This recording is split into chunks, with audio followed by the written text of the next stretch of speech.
parfois même d'ailleurs des moins jeunes. En fait, Erasmus est un peu devenu le frigidaire de la mobilité internationale. Vous savez, ce nom propre qui devient une sorte de nom commun. Mais est-ce qu'on parle de la même mobilité avec, justement, un parcours d'étudiant, avec un parcours de lycéen? On a pu entendre ce que nous disait Hélène Henry, avec les particularités très fortes quand même, d'une année en immersion complète à l'étranger, d'un apprenti évidemment, d'un demandeur d'emploi, etc. Est-ce qu'il n'y a pas d'un côté un phénomène où on pourrait se dire que finalement cette mobilité internationale se banalise? On a l'impression que c'est de plus en plus présent dans les discours, et puis les chiffres sont là aussi pour le montrer. Et en même temps, est-ce qu'il n'y a pas une forme de dichotomie, de fossé qui se creuse entre ceux qui partent et ceux qui ne partent pas? Et qu'est-ce que ça veut dire par rapport à ça? Alors on va essayer avec ce panel varié qu'on a en face de nous, et en remerciant donc ces intervenants d'avoir bien souhaité nous rejoindre, on va essayer d'évoquer un petit peu tout ça. Et j'aimerais commencer peut-être avec vous, Anne-Marie Cocula. Donc vous êtes vice-présidente du Conseil régional d'Aquitaine, vous êtes en charge de l'éducation, de l'enseignement supérieur, de la culture et de l'apprentissage, avec un portefeuille très vaste. Si le micro se débranche, je pense qu'on ne vous entendra pas. Mais vous êtes aussi historienne, et vous avez notamment présidé l'université Bordeaux-3, Michel de Montaigne, une des universités en fait avec la Sorbonne qui a enseigné le plus grand nombre de langues. Donc un degré d'ouverture très fort à l'international. Alors, dans votre dimension d'historienne, mais aussi dans votre rôle de vice-présidente aujourd'hui, quand on sait l'implication de la région Aquitaine par rapport à cette question de la mobilité internationale, est-ce que vous pouvez nous donner peut-être un petit peu déjà votre point de vue par rapport à cette question? Bonjour à toutes et à tous, merci de m'avoir invité. Le point de vue que je pourrais donner, c'est que il me semble que la mobilité, quelle qu'elle soit, ça a été très bien dit tout à l'heure par les intervenants, est une aventure. Elle reste une aventure. Et je crois que là, il faudrait aller, là, c'est l'historienne qui va essayer de parler sur un fond très ancien. Tout à l'heure, Hélène Henry a rappelé la préhistoire. Moi, je rappellerai simplement que le grand changement, la grande rupture dans toutes les civilisations humaines, c'est le passage de la mobilité à la sédentarité. C'est-à-dire le moment où le groupe, la tribu, le clan s'arrête, pose ses bagages et devient sédentaire. S'il devient sédentaire, ça veut dire qu'il a sur place des ressources pour vivre, pour s'alimenter, pour se développer. Or, toute mobilité, ça veut dire à ce moment-là une précarité. On bouge pour trouver du gibier, on bouge, etc. Donc je crois qu'on a, au fond de nos gènes, si j'ose dire, même si cette expression est très peu médicale, un sentiment d'insécurité parce qu'on a justement tous, finalement dans le monde entier, hérité de ce passage qui ne fut pas toujours facile entre la mobilité pour échapper à la précarité et la sédentarité pour affirmer que l'on est à même, en quelque sorte, d'en dégager des ressources. Ça, c'est le premier point. Le second point, c'est qu'à travers l'histoire, il y a quand même eu différentes mobilités.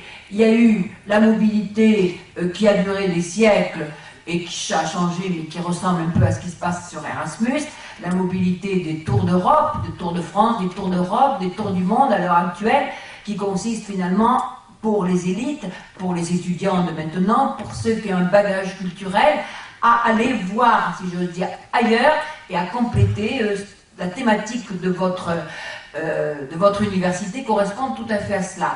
Et puis il y a eu toujours en même temps, et je dirais en parallèle, un accompagnement, une forme de mobilité qui était justement le prolongement de la précarité dont je vous parlais tout à l'heure, celle des travailleurs saisonniers qui partaient d'Aquitaine pour aller moissonner en Espagne, celle à l'heure actuelle qui consiste finalement à vivre des drames par rapport à des populations qui essaient par tous les moyens de débarquer en Europe. Cette précarité-là, elle est engendrée par une mobilité de désespoir, de recherche, etc.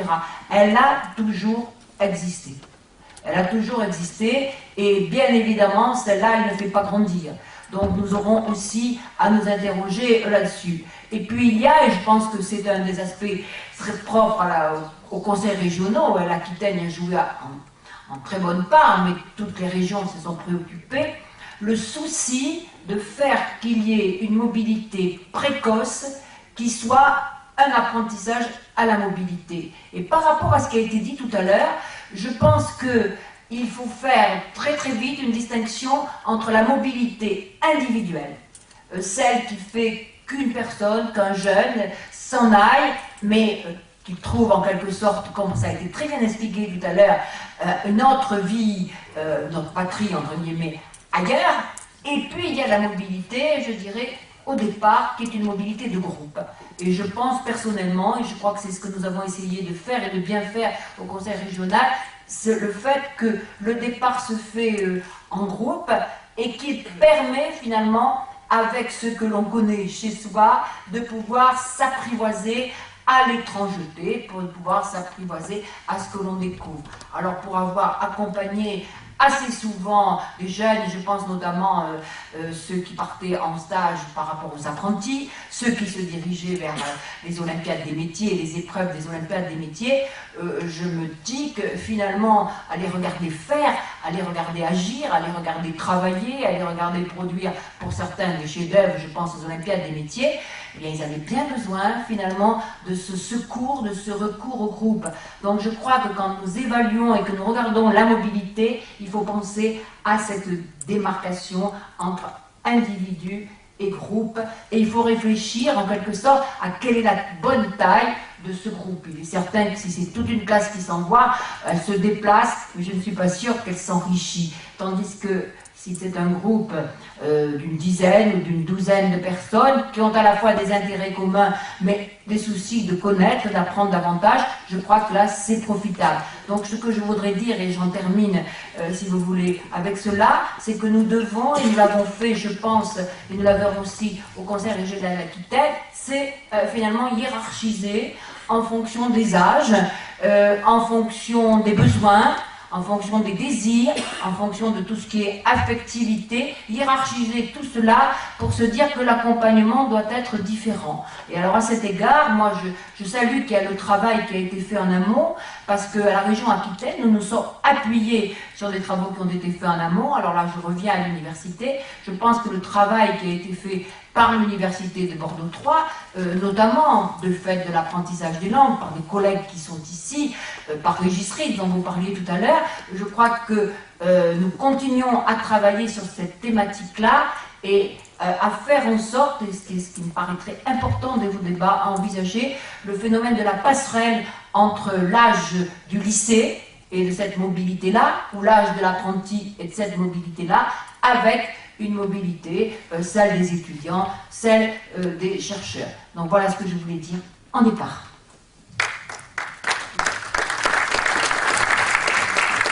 Merci beaucoup Anne-Marie Cocula. Alors, mobilité individuelle, mobilité de groupe, on voit qu'il y a peut-être déjà là, une première distinction qui pourra faire matière à discussion, à débat. Hein. C'est vrai qu'il y a des approches, il y a peut-être même parfois des écoles de pensée différentes par rapport à ça. Ça pourrait être intéressant d'en discuter. Et en tout cas, ce sont deux formes de mobilité que l'on retrouve dans les programmes qu'on connaît bien. Antoine Godbert, donc, vous êtes directeur de l'agence Europe Éducation Formation France, dont les programmes ont été très rapidement présentés, mais peut-être que c'est intéressant de revenir. Erasmus, finalement, qui a fêté ses 26 ans, un tout petit programme, à peu près 3000 étudiants en 1987, au niveau européen. On est sur une toute autre dimension aujourd'hui, et surtout sur bien d'autres publics que les seuls étudiants. Oui, par rapport au démarrage, hein, c'est 700 étudiants français parmi les 3000 qui ont choisi en 87, ce qui semblait une aventure totale, pour reprendre l'expression d'Anne-Marie Cocula. Et aujourd'hui, le résultat, donc, qui est plus de 3 millions d'étudiants dans l'ensemble de l'Europe qui en ont profité, on est vraiment passé dans quelque chose qui semblait totalement du rêve à une réalité qui implique maintenant énormément de résultats, tant réels que symboliques. Et comme le rappelait tout à l'heure quand même Sébastien, en même temps, avec ces 3 millions, on a touché entre 1,5 et 2% d'une population d'étudiants, c'est-à-dire finalement pas grand-chose, et en même temps un symbole absolument déterminant. Alors comment ça s'est passé? Je crois que c'est ça qui est quand même impressionnant, c'est qu'on a eu là les effets d'un choix un peu particulier, qui était le choix de donner la chance dans un contexte institutionnel, hein. Je ne reviendrai pas à ce que je disais en introduction, qui était totalement flexible.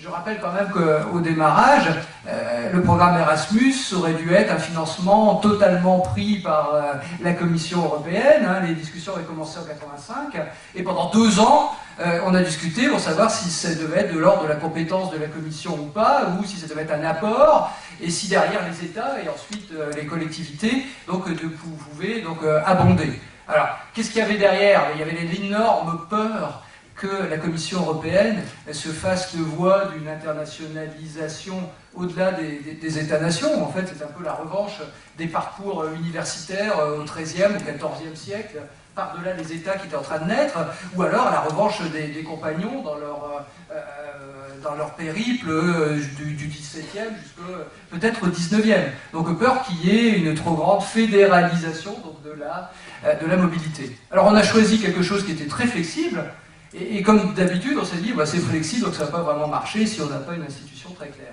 Et finalement, c'est cette adaptabilité, grâce à cette flexibilité, qui a permis que, aujourd'hui, on ait ces 3 millions. Non seulement on est les 3 millions, mais on est aujourd'hui que pour chaque année, nous n'avons pas simplement donc, des jeunes étudiants donc, qui partent en mobilité, mais de plus en plus donc, de professionnels. Hein. Sur les 119 millions que l'agence Europe Éducation Formation France va gérer cette année, 36 sont consacrés donc, au programme Leonardo, donc à la mobilité des professionnels. J'ai cité tout à l'heure aussi Comenius, ça a été rappelé tout à l'heure par la présidente aussi de l'AFS. On a initié également, ce qui était pourtant de l'ordre totalement de la prérogative des États, donc de la mobilité pour le secondaire. Alors, on a réussi ça pourquoi?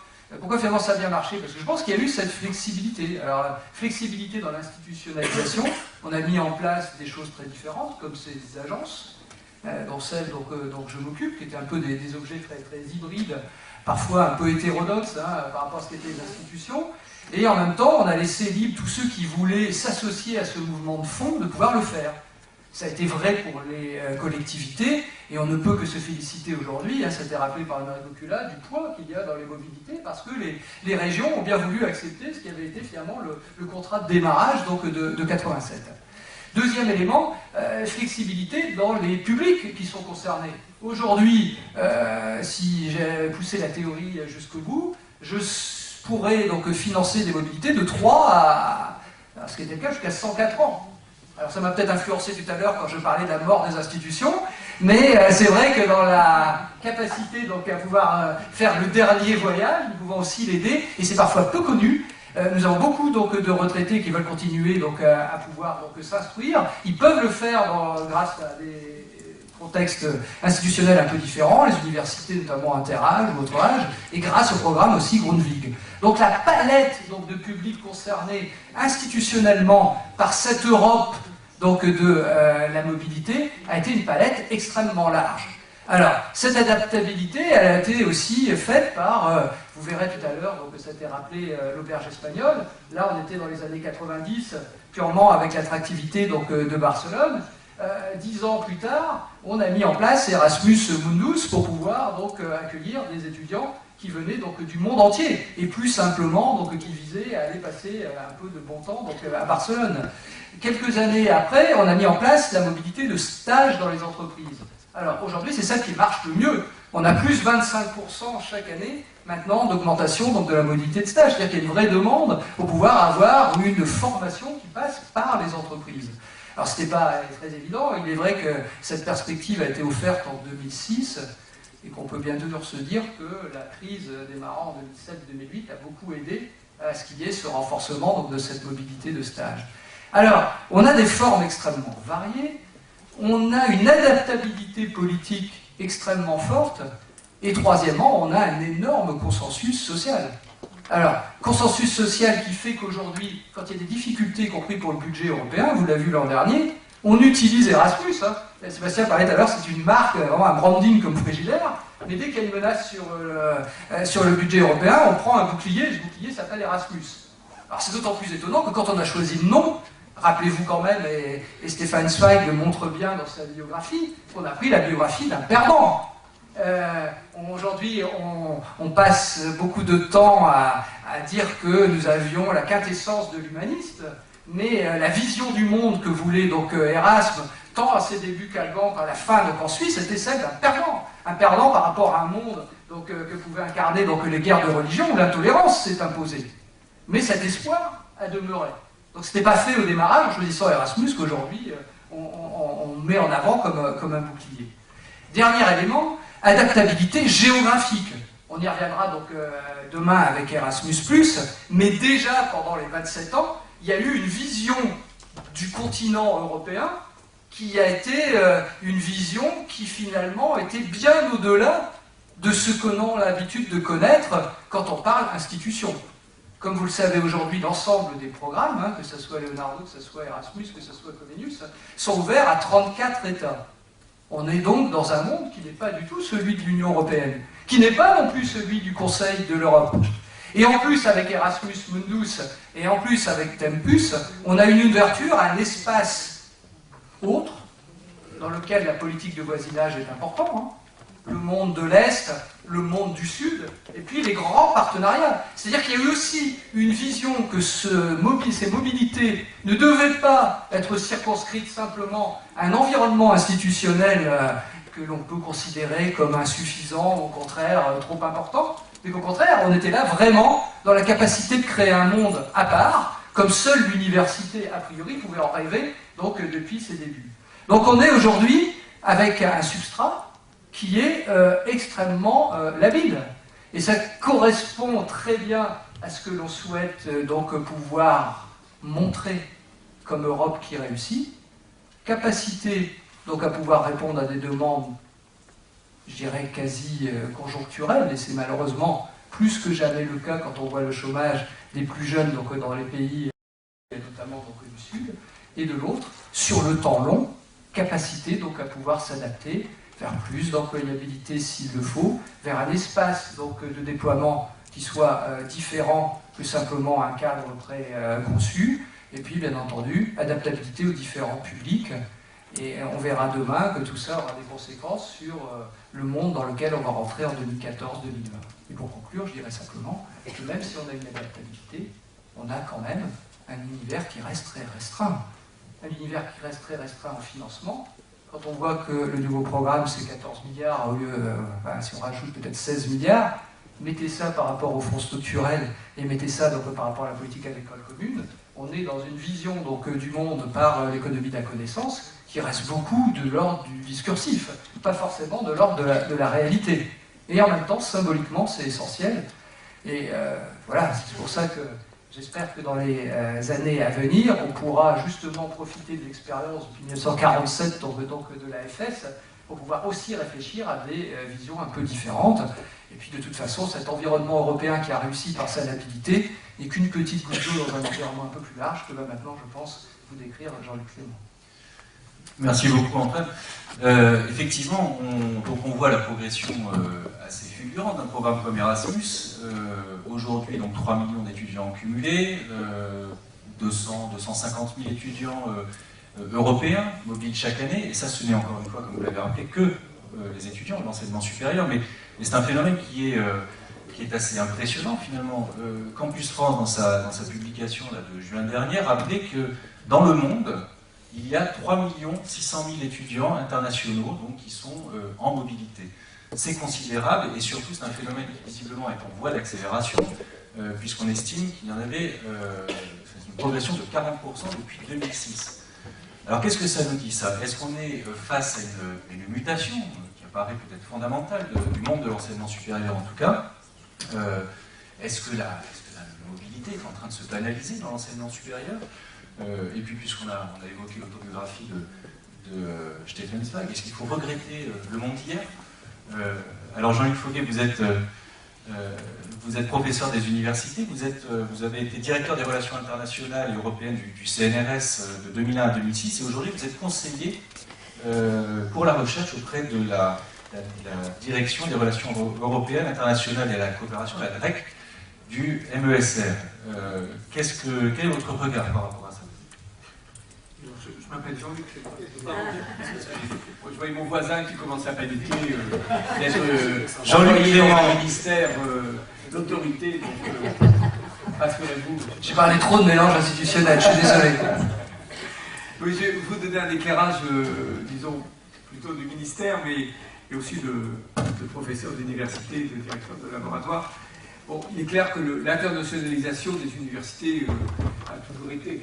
Ça, je pense que c'est quelque chose qui est classique et assez banal, de même que la compétition internationale et celle de la recherche, et il n'y en a pas d'autres. Simplement, il y a peut-être 4 points qui sont apparus ces dernières années. Bon, d'une part, dans la Constitution d'Europe, le processus de Bologne qui s'est instauré progressivement, c'est le premier point, avec une architecture nouvelle, LMD, qui couvre quand même un territoire considérable, avec une surface énorme et un grand nombre d'étudiants. Donc il y a une force de l'Europe qui s'est constituée là, en instaurant un système en opposition à un système plutôt anglo-saxon, bachelor, master, PhD, tout en ayant un diplôme mondial qui est le doctorat, c'est un diplôme mondial, il n'est pas du tout contesté, et lorsqu'on parle d'un PhD ou d'un doctorat, c'est la même chose. C'est évalué notamment par des jurys internationaux, donc on est dans la seule structure qui soit vraiment mondiale. Le deuxième point, c'est un peu la déflation du nombre de nos étudiants qui sont en Europe, qui sont dus simplement à des problèmes démographiques. Il y a de moins en moins de jeunes en Europe. Hein. Le système a évolué. Et on a en parallèle une augmentation considérable du nombre d'étudiants en Asie, en Afrique. Donc ceci, naturellement, pose un problème d'équilibre entre les pays occidentaux, enfin les pays occidentaux et puis les autres zones. Le troisième point, pour les pays occidentaux, c'est aussi la décroissance dramatique du nombre d'étudiants qui font des études scientifiques. Et ça, c'est un vrai problème économique. La disparition d'ingénieurs, de spécialistes va poser un problème, pose déjà un problème à l'économie, puisque c'est par la recherche qu'on innove et que l'économie est portée, notamment par les pays les plus évolués. Pas d'innovation, pas d'économie dans les pays évolués. Et le quatrième point, c'est l'évolution, mais ça c'est purement anecdotique dans l'histoire des universités, l'évolution de la langue commune. Alors la langue commune a d'abord été le grec, ensuite le latin, ensuite le français, l'allemand, le russe. Et c'est actuellement l'anglais, enfin c'est pas de l'anglais, c'est une langue internationale qui est du global English, qui est comprise par la plupart des scientifiques et des étudiants. Donc cette langue vernaculaire qui possède 300 mots et qui n'a que 3 temps est quelque chose qui permet à nos étudiants, à nos enfants de se débrouiller partout dans le monde. Et puis aux enseignants, qui ne sont pas forcément des enseignants formés en lettres, de pouvoir s'exprimer devant des auditions internationales.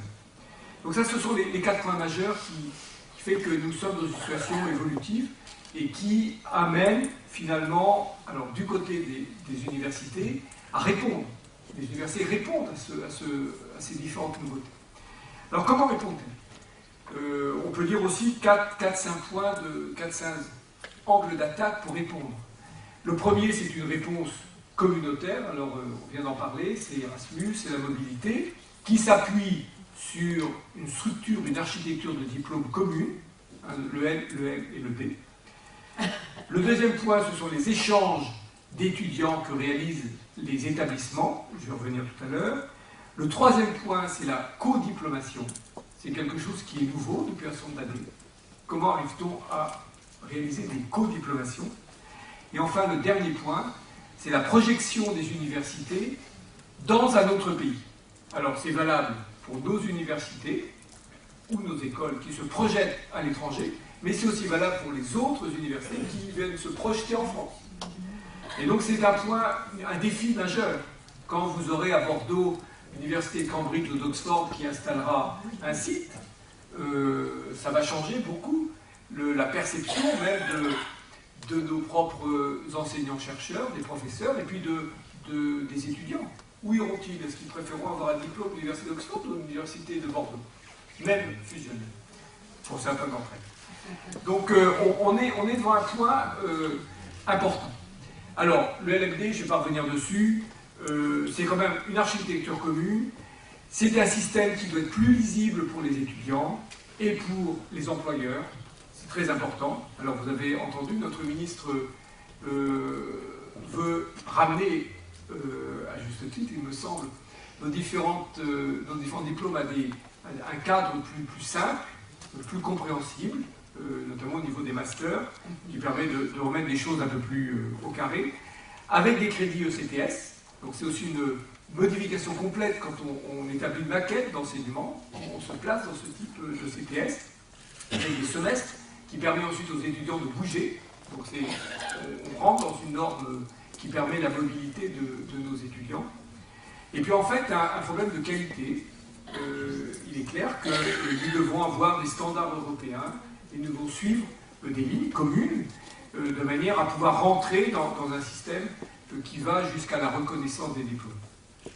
Qui va jusqu'à la reconnaissance des diplômes, parce que vous savez, la reconnaissance des diplômes, c'est d'abord une reconnaissance d'un établissement pour les diplômes d'autres établissements, et c'est une reconnaissance individuelle.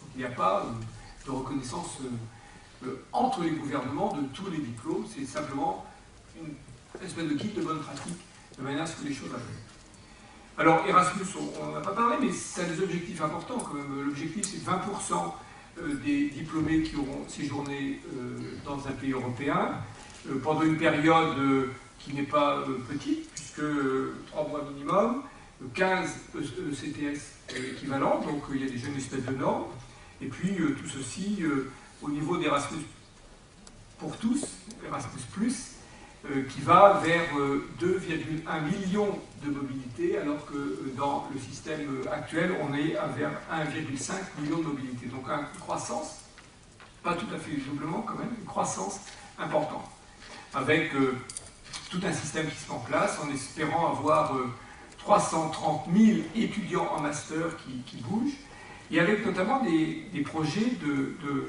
développement de cursus communs, et donc vers des masters conjoints, avec un objectif de 34 000 étudiants suivant des masters conjoints. Le deuxième point, c'est l'échange des cohortes d'étudiants. Alors c'est quelque chose qui est beaucoup pratiqué par les écoles, qui n'est pas encore vraiment pratiqué par les universités. C'est un travail énorme. Alors il y a quelques exemples. Alors, ne hurlez pas quand je vous parle de Sciences Po Paris. Sciences Po Paris réalise ça au niveau de sa 3e année, L3. Donc c'est un effort considérable qui est fait, particulier, c'est Sciences Po Paris avec les ressources qu'il a. Mais ils arrivent à échanger un étudiant pour un étudiant à travers plusieurs centaines d'accords. Vous envoyez 3 étudiants à Boston, vous recevez 3 étudiants de Boston, alors d'une des universités éventuellement, de Tufts ou de Harvard ou de MIT, qui viennent chez vous. Et ça, c'est un système qui, pour les étudiants qui suivent ces cursus, est extrêmement formateur et très utile. Alors, vous payez les frais d'inscription de votre université de départ et vous avez le diplôme de votre université de départ. Donc, vous n'avez pas un double diplôme. C'est quelque chose de très, très pratique. Alors, c'est vrai que pouvoir suivre une année à Harvard en payant uniquement des frais d'inscription à l'université, ça serait génial. Pour ceux qui viennent en France, on peut dire qu'il y a presque une escroquerie, parce que je ne sais pas s'ils en ont pour leur argent ou de la somme qu'on leur demande à Harvard ou ailleurs, mais bon, c'est une négociation. Certains sont tellement heureux de venir soit à Bordeaux, soit à Paris, que le prix en vaut le déplace. Bon, ça c'est les échanges de corps. Le troisième point que je voulais développer, alors, qui est un point très technique mais très intéressant, c'est la codiplomatie. Alors vous savez que depuis le décret du 11 mai 2005, les universités sont engagées à réaliser des codiplomaties. Et ensuite, il y a une circulaire du 11 mai 2011 qui précise exactement la structure. C'est quelque chose qui est complètement, c'est nouveau. Ça a 2 formules, soit un seul diplôme avec 2 signatures. Alors c'est le cas par exemple de l'IEP de Bordeaux qui le fait dans un système Master France-Caraïbes. Donc c'est une des rares structures où il y a un seul diplôme avec 2 signatures. En général, il y a 2 diplômes qui sont donnés aux étudiants. Alors, pour éviter de leurrer les employeurs, parce qu'en une année, on ne peut pas se multiplier et avoir 2 diplômes complètement différents, il est demandé maintenant d'avoir des précisions sur les cours suivis, sur le lieu suivi, de manière à ce que ça ne détruise pas le système devant une réticence des employeurs à faire rentrer en compétition des gens qui ont 2 diplômes alors qu'en fait ça ne correspond qu'à une seule année. Mais la plupart du temps c'est sanctionné par le déplacement des étudiants pendant une période donnée. Et puis, il y a un certain nombre de programmes bilatéraux qui avancent de cette façon, qui sont soutenus par Campus France, pour le MSR, et puis par les ambassades du côté des affaires étrangères. Il y a des milliers de diplômes en jeu. Alors ça, c'est quelque chose qui est très complexe, que chaque université gère, qui seront étudiés en détail par le ministère au moment des renouvellements des contrats. Vous savez, les contrats de site. Les contrats de site doivent prendre bien en détail ces diplômes, à condition que nous soyons dans des structures qui sont des structures habilitées, c'est-à-dire pas uniquement des diplômes d'université, mais qui, ça, sont du seul ressort des universités, qui en assurent et le financement et la gestion complète. Enfin, dernier point, les formations délocalisées. Je vous ai tout à l'heure un peu en façon provocatrice. Nous avons un certain nombre de structures, il y en a plus de 300 pour la France, où nous avons délocalisé un certain nombre de choses. Où les universités, nos universités, ont des cursus à l'étranger. Mais il y a aussi des cursus étrangers qui viennent en France, qui viennent en Europe. Alors, un des premiers, c'était Georgia Tech, qui s'est installé à Metz, qui, avec l'aide des collectivités territoriales, l'appui des universités locales aussi, du CNRS, etc., a monté un vrai département de formation et de recherche installé à Metz, avec des petites maisons pour les enseignants-chercheurs, pour les professeurs, avec 2 places de parking, ça ressemble exactement aux standards de leurs professeurs. Et puis, alors nous avons un certain nombre d'exemples. Alors, il y a des exemples qui sont plus compliqués, comme l'université Paris-Sorbonne à Abu Dhabi, qui s'est installée avec une université, avec un transfert de professeurs à un rythme assez rapide. Alors ça, c'est un système compliqué. Je ne vais pas rentrer tout à fait dans le détail, je vais parler de quelque chose qui est peut-être plus solide sur le temps, qui est l'Université des sciences et technologies de Hanoï, qui résulte d'un accord intergouvernemental qui a été signé en 2008 par le gouvernement précédent et qui a été approuvé par le gouvernement actuel et voté au Parlement, présenté par le Premier ministre Ayrault et par le ministre Fabius, qui permet à une université vietnamienne, 100% vietnamienne, en partenariat avec la France, de développer toute une structure avec des diplômes cohabilités, c'est-à-dire que les diplômes qui sont donnés au niveau du master sont des diplômes français et vietnamiens, les diplômes français, c'est-à-dire que nos étudiants peuvent aller à Hanoï, suivre un cycle complet, M1, M2, ou un M1 et puis ensuite le M2 en France, ou vice-versa, de manière à ce que ils puissent suivre les cours qu'ils suivent en France. Et cela n'a été possible que par la constitution d'un consortium de 60 établissements. Alors c'est un dispositif ambitieux qui fonctionne. 33 universités, une vingtaine d'écoles et 6 organismes de recherche. Alors c'est quelque chose qui tient, qui est bien géré. On peut se dire, 33 universités, ils vont se mordre. Ben non, finalement, ça marche très bien. Chacun prend sa part. Chacun envoie ses enseignants-chercheurs, dont les heures d'enseignement font partie des heures statutaires. Donc ça fait partie d'une structure habilitée par le MESN. En contrepartie, parce que les universités ne sont pas des ONG, et c'est normal, chacun son boulot, en contrepartie, nous formons les cadres de cette université. Donc nous allons recevoir en 10 ans 300 doctorants payés par le Vietnam qui viennent préparer des doctorats et les soutenir dans les laboratoires français. Donc la monnaie d'échange, en quelque sorte, c'est de recevoir ces étudiants en thèse qui viennent et qui repartent ensuite au Vietnam et qui deviennent là-bas les enseignants-chercheurs, maîtres de conférences et on l'espère professeurs là-bas. Donc c'est une structure qui est intéressante parce que d'une part, comme vous le savez, on recherche des étudiants pour peupler notamment dans les disciplines scientifiques les écoles doctorales. Si nous n'avions pas 42% d'étudiants étrangers, peut-être que la moitié des écoles doctorales fermeraient. En effet, 42% des thèses soutenues en France sont soutenues par des étudiants qui ont un diplôme étranger. Ce qui est très bien, mais disons que c'est une structure vraiment importante. Donc l'USTH se développe, on a commencé avec 18 étudiants, la première année. Nous en sommes à 600 cette année, on en aura 800 l'année prochaine, et puis jusqu'à 6000 en 2020. Alors la France y met quelque chose, puisque d'abord nous recevons des étudiants en thèse, donc recevoir un étudiant en thèse, ça coûte de l'argent. On considère qu'une thèse, en gros, ça coûte 100 000 € au laboratoire, mais de façon purement moyenne, puisque entre les sciences humaines et sociales et la physique nucléaire, on a une palette extrêmement grande. Et puis il y a d'autres structures, alors comme l'Université française d'Égypte au Caire, qui est essentiellement soutenue par le ministère des Affaires étrangères. On a des départements dans des universités étrangères, comme Centrale Pékin, des écoles d'aéronautique ou des écoles de formation en énergie nucléaire. On a un master de chimie médicinale de Rennes qui est installé à Noël, par exemple, complètement délocalisé. C'est le seul endroit où il est fait. On a les instituts de technologie de Dauphine qui est à Tunis. Et puis on a des consortia comme l'université franco-allemande, qui est une structure d'université française et d'université allemande qui délivre des diplômes français et allemands, mais avec des obligations de passage à l'étranger. Alors pour conclure, quels sont les objectifs des universités? Alors les universités, naturellement,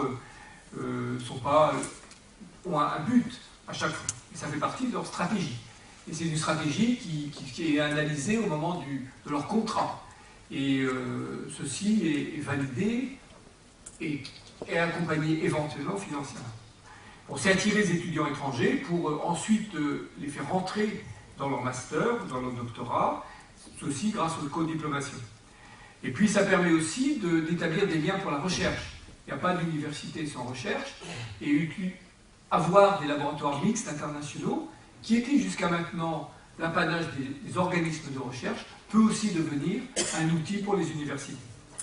Et puis, dans toutes ces structures, il y a nettement la reconnaissance internationale des universités, donc leur attractivité.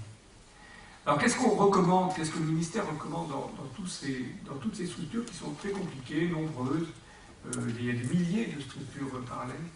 C'est d'une part de rester dans un cadre de type LMD.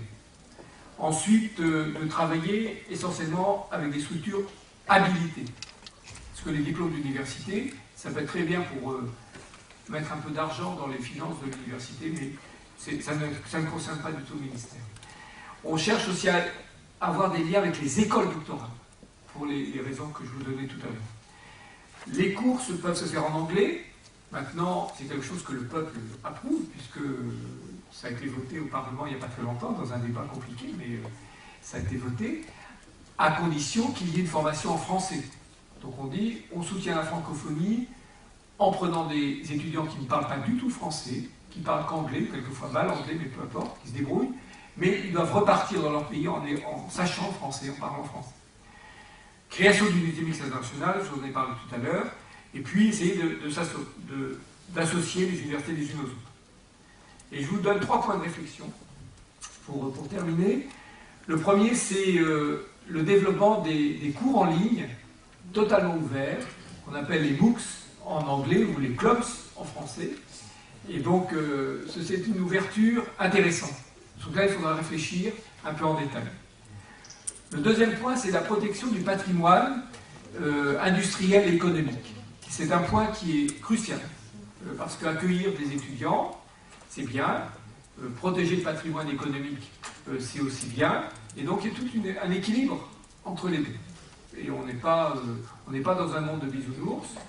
La compétition économique se fait aussi dans les laboratoires, et donc recevoir un étudiant coréen, qui est en partie payé par Samsung, ça a un sens, et ça nécessite d'être vigile. Et puis ensuite, le troisième point, mais vous en parlerez demain, c'est l'impact sur le recrutement. Et c'est important de pouvoir avoir la vue des employeurs et des industries. Merci beaucoup. On voit qu'on est dans une dimension effectivement qui est très différente de ce dont parlait par exemple Hélène Henry dans son intervention. Partir pour mieux grandir, ici, c'est pas forcément l'individu qu'on cherche à faire grandir, c'est peut-être plutôt l'économie, la recherche, la connaissance, l'enseignement supérieur, mais c'est aussi une vraie question. On est ici sur une dimension où la mobilité internationale devient un instrument finalement au service du développement aussi de tout un écosystème lié à la recherche et l'enseignement supérieur. Alors, avec un angle de vue qui est probablement très, très différent de celui-ci. Maintenant, Michel Joly, vous êtes président de la Maison de la Promotion Sociale et administrateur de la Fédération Léo Lagrange, et puis vous vous êtes chargé là, de son extension géographique, alors Afrique et Proche-Orient, je crois. Et puis vous avez également occupé les fonctions de délégué général de l'Association française des volontaires du progrès. Et alors à vous, évidemment, on pose la question, alors partir pour mieux grandir?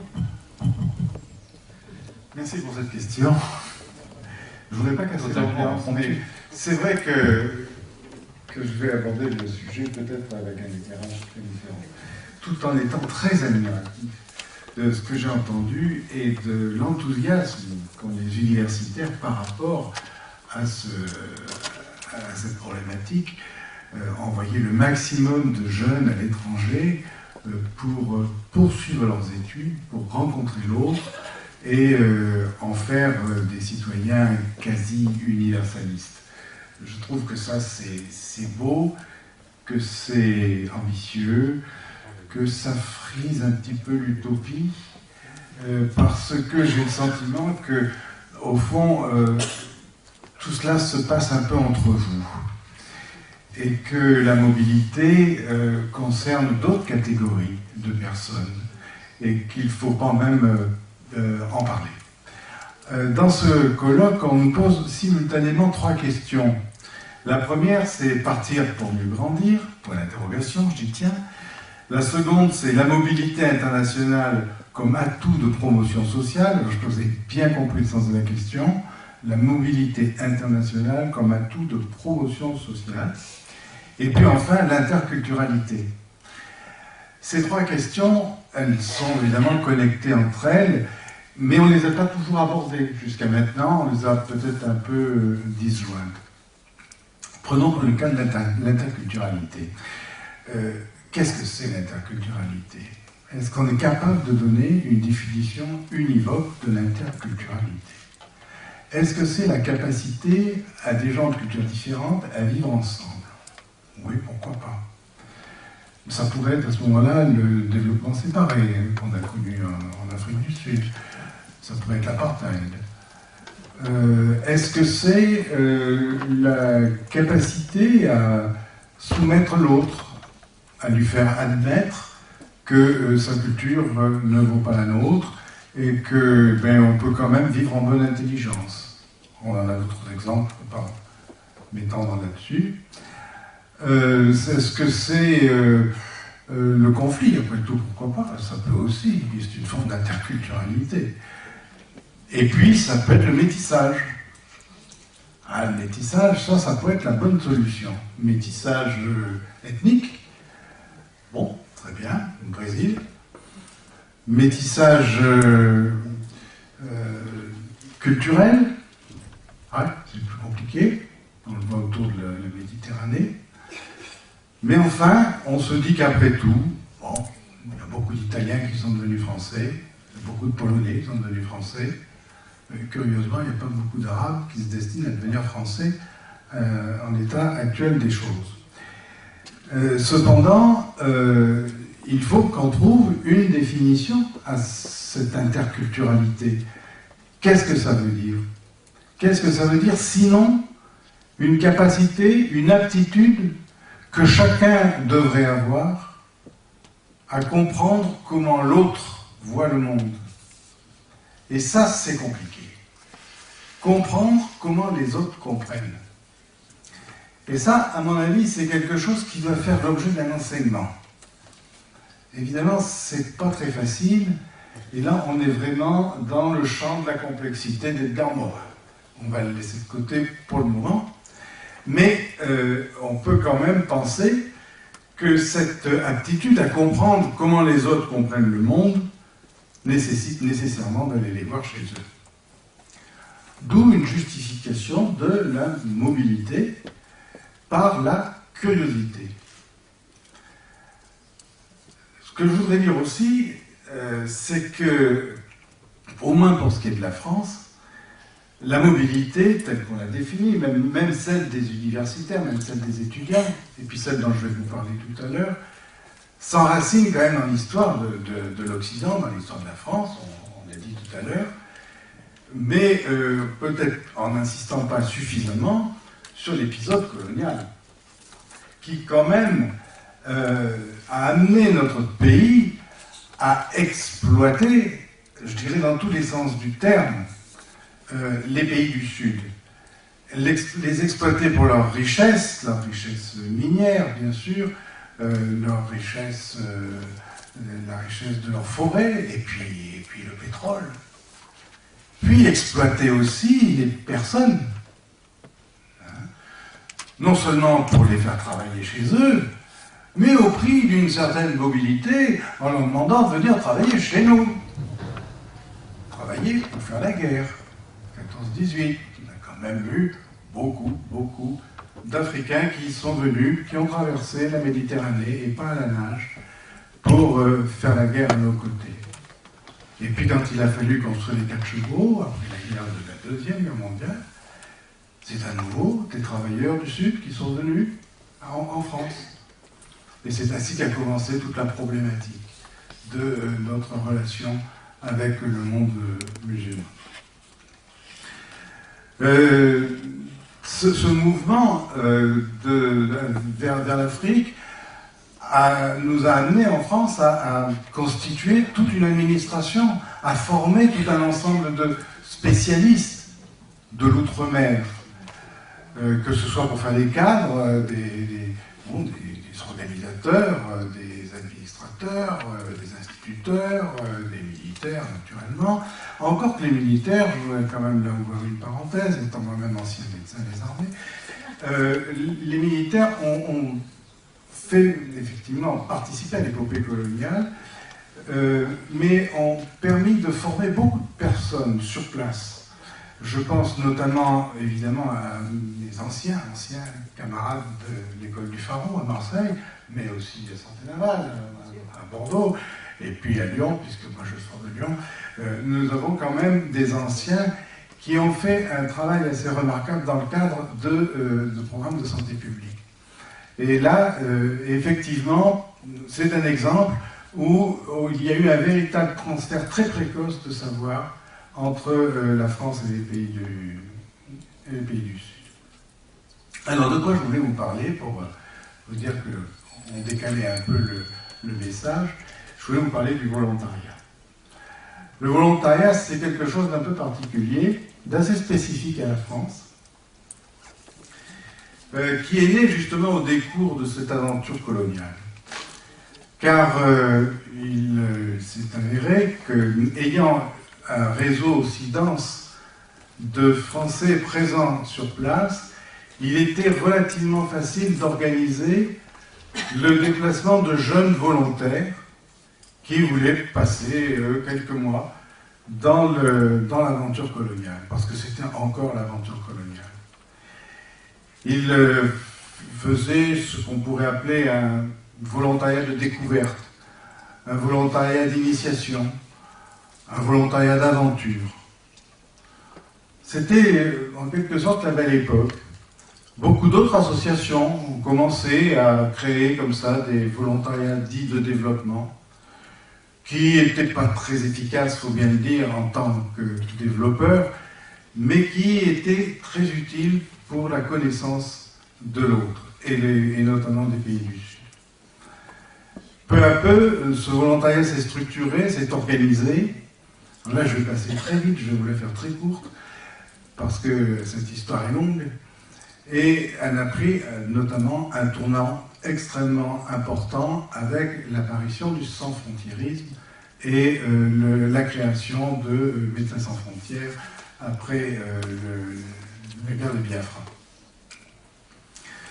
Pourquoi? Parce que c'est la première fois qu'une association professionnelle d'action humanitaire se constituait selon ses propres règles, en échappant même aux règles internationales du droit humanitaire de la Croix-Rouge.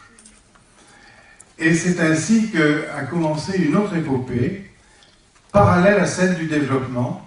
Le développement a continué son chemin, je reviendrai tout à l'heure, mais l'humanitaire est né avec Médecins sans frontières, Médecins du monde, Handicap international, Action contre la faim, j'en passe, et des meilleurs, et peut-être aussi des pires. qui se sont développés et qui ont mobilisé énormément de monde. Énormément de jeunes qui n'étaient pas forcément formés. C'était souvent des gens d'ailleurs qui étaient en situation d'échec, des gens qui avaient raté leurs études de médecine, qui n'avaient pas pu finir leur cycle, et qui quand même, voulant quand même s'engager, quand même faire quelque chose, partaient avec ces associations. Cette période d'amateurisme n'a pas duré très longtemps, et très vite ces associations se sont professionnalisées. Alors je voudrais m'arrêter sur ce mot, parce que les autres, les associations de volontariat, se sont retrouvées exactement dans la même situation. Après cette période relativement idyllique où on faisait du développement uniquement pour visiter, en quelque sorte, une forme de tourisme de l'époque, très vite on s'est aperçu qu'il fallait se professionnaliser et que les associations du Sud, que les gouvernements du Sud, et que la présence française au Sud exigeait de plus en plus de compétences. Il leur fallait finalement des volontaires qui soient capables d'être des coopérants. C'était une façon de faire des économies, parce qu'un coopérant, ça coûte très cher.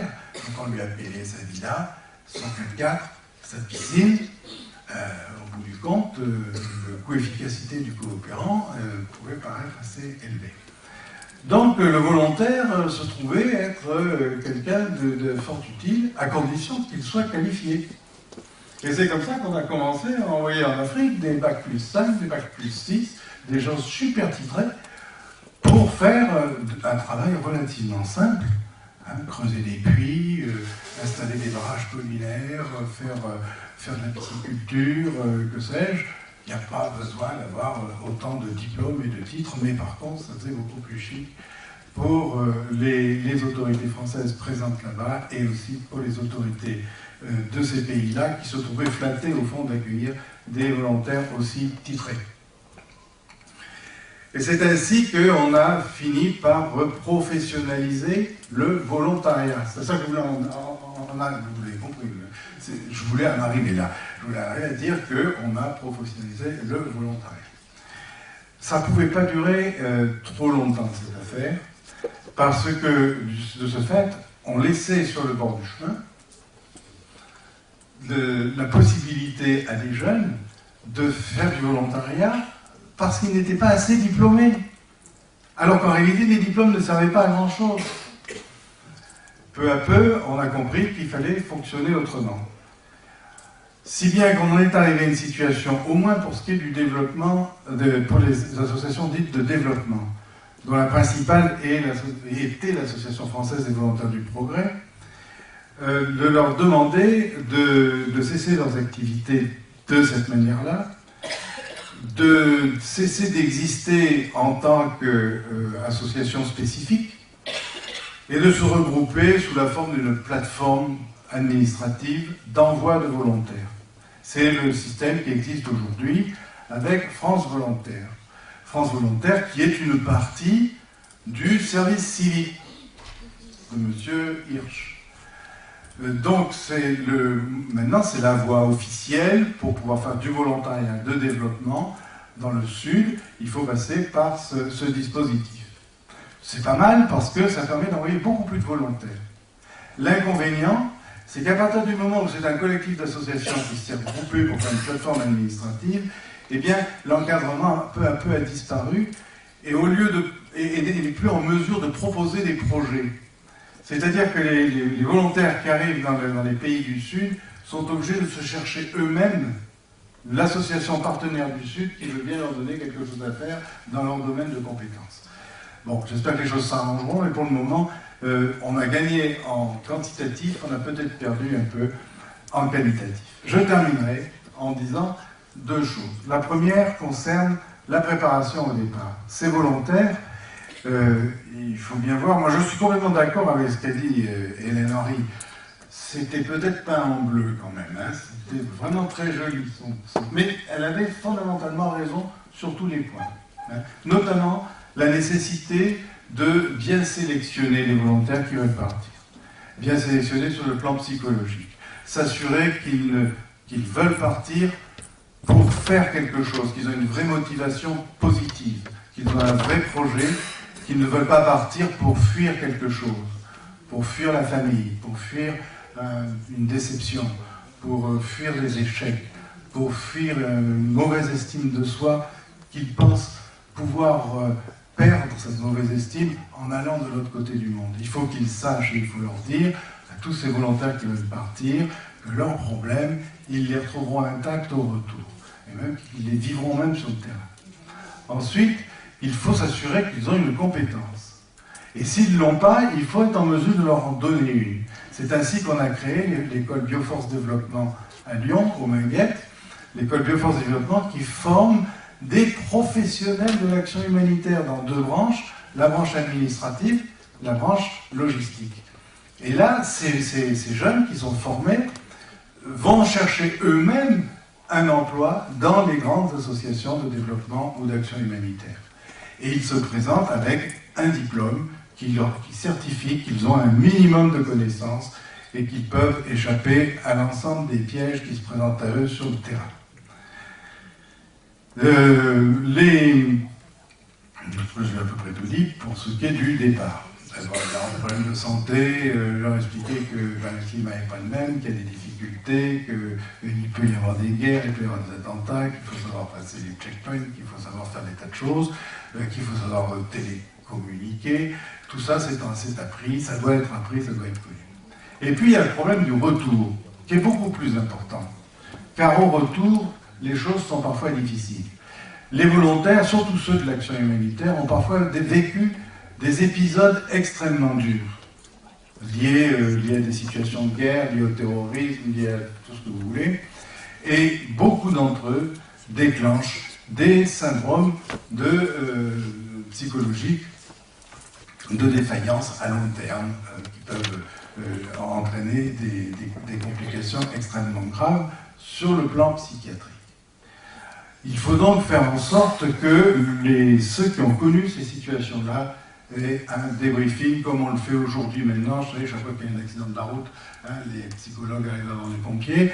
Eh ben, c'est un peu la même chose. Il faut que l'on soit en mesure de faire de la prévention des syndromes de défaillance psychiatrique liés au traumatisme psychique. Ça, c'est très important. La deuxième chose, c'est que ces jeunes ont du mal parfois à retrouver du travail. Car ils ne sont pas comme les vôtres. Ils ne sont pas allés pour acquérir quelque chose de plus qui leur permet de revenir avec un meilleur CV. Leur ligne de CV, qu'est-ce qu'il y aura? J'ai été volontaire au Burkina Faso. Bon, l'employeur, il va dire c'est très bien, vous étiez des vacances, vous étiez... À une époque, le congé pour le volontariat était dans la même catégorie que le congé pour grossesse et pour le congé parental. Donc ça n'était pas pris au sérieux en tant que volontariat, en tant qu'expérience de vie. Et c'est très important de pouvoir conseiller les volontaires à leur retour pour rédiger leur CV, pour valoriser leur expérience et faire en sorte qu'ils soient pris au sérieux. Donc là, il y avait encore un effort à faire. Je crois que cet effort se fait maintenant dans toutes les grandes associations de volontariat, mais c'est quand même très important. Je terminerai en disant qu'il n'y a pas que le volontariat, il y a aussi le bénévolat. Le bénévolat, ça existe, sous une autre forme, bien sûr, puisqu'il faut que ça reste quand même un acte complètement désintéressé, le bénévolat. C'est quand même un engagement. Souvent, maintenant, ce sont des retraités, des jeunes retraités qui, en tant que bénévoles, partent dans le sud pour mener des actions de développement. Alors, il y a Agir ABCD, il y a, je ne sais plus, enfin, il y en a une dizaine, je pourrais vous donner si ça vous intéresse, non, vous êtes tous assez jeunes, mais enfin, vous êtes des parents.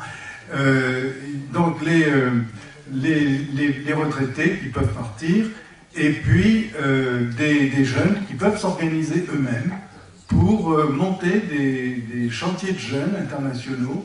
Ils peuvent notamment s'adresser à Léo Lagrange, qui leur facilite les choses, mais ils leur demandent de participer au coût du chantier. C'est vraiment un engagement personnel qui fait que pendant un an, ils vont faire des économies, ou ils vont faire des petits travaux, ils vont faire des petites opérations qui leur permettent de monter une cagnotte qui permettra de faire marcher le chantier dans le sud. Voilà donc les autres aspects de la mobilité, hein, et de ces points de rencontre avec des points que j'ai énoncés au début. Est-ce qu'on grandit mieux? Oui. Oui, sauf si on revient alcoolique, sauf si on revient drogué, sauf si, etc. Ah, il y a quand même des vrais problèmes.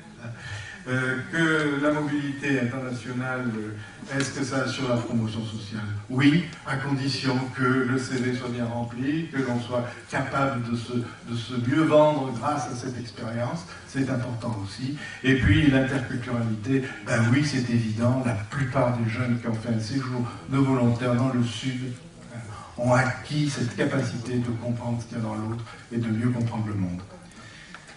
Merci beaucoup. Finalement, vous soulignez ici quelque chose qu'on va sans doute retrouver dans les 2 prochains jours. Partir pour mieux grandir, sans doute, mais ça dépend où on part, dans quelles conditions et quel est l'accompagnement qu'on y met finalement. Et ça peut varier d'un type de mobilité à l'autre. Alors, il nous reste un peu plus de 20 minutes et j'aimerais qu'on termine ce tour de table avant de vous laisser la parole, poser vos questions. Il y a un certain nombre d'aspects qui ont été abordés. J'ai moi-même des questions à vous poser. Et donc, terminer peut-être avec Jean-Luc Fauguet. Vous êtes maître de conférence en sociologie, sociologue de l'éducation, et vous êtes responsable des relations internationales alors à l'IUFM de l'ESP aujourd'hui, d'Aix-Marseille.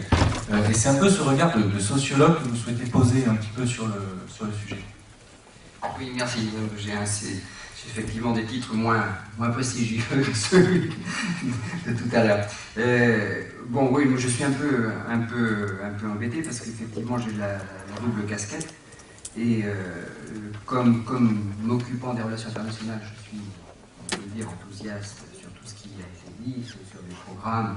Et puis comme sociologue, puisque c'était un peu la demande, là je suis un peu plus dubitatif. Je suis là pour poser quelques questions. Alors ça sera certainement pas exhaustif, c'est très compliqué. D'abord, il faut aller assez vite.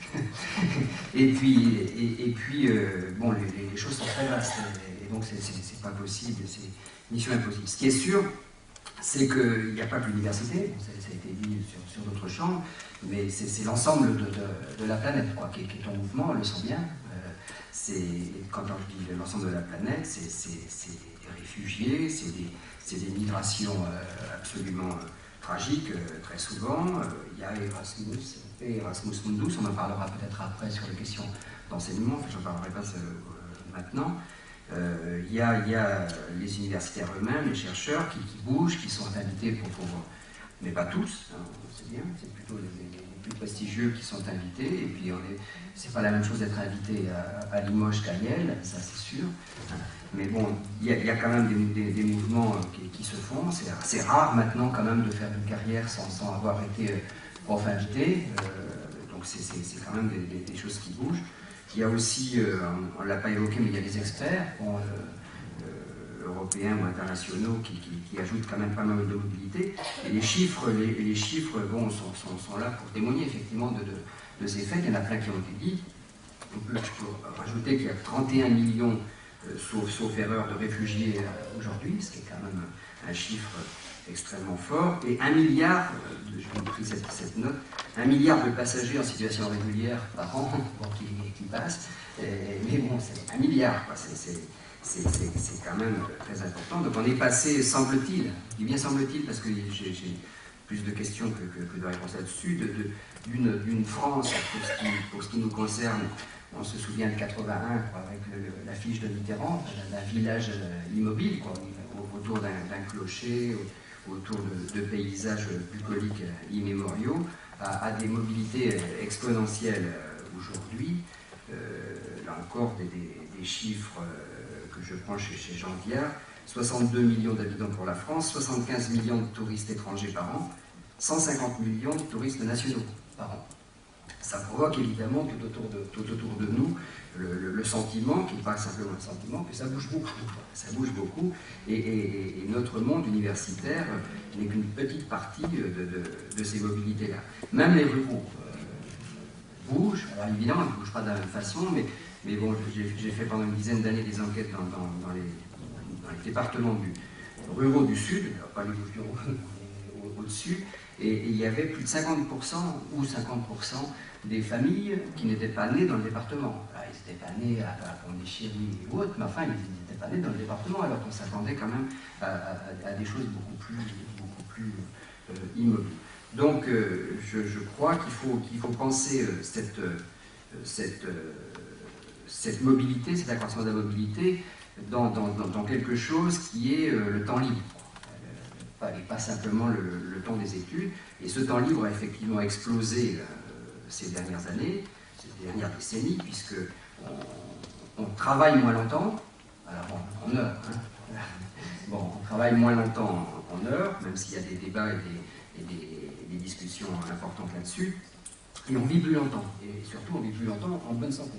Donc là, ça provoque évidemment des opportunités importantes, selon les classes sociales, bien entendu, mais c'est des opportunités importantes de bouger beaucoup plus qu'auparavant, d'avoir des projets de mobilité beaucoup plus qu'auparavant, et c'est, je crois, une nécessité de penser ces questions de mobilité internationale dans cet accroissement du temps libre qui va, donc on l'a évoqué, puisque vous avez parlé, y compris de la mort, enfin, vous êtes arrêté aux retraités, mais bon, donc il n'y a pas encore de projets de cercueils internationaux, mais bon, il y a effectivement, depuis grosso modo les petites années de formation jusqu'à la retraite, des possibilités qu'on n'avait certainement pas il y a quelques décennies, et encore moins évidemment un siècle.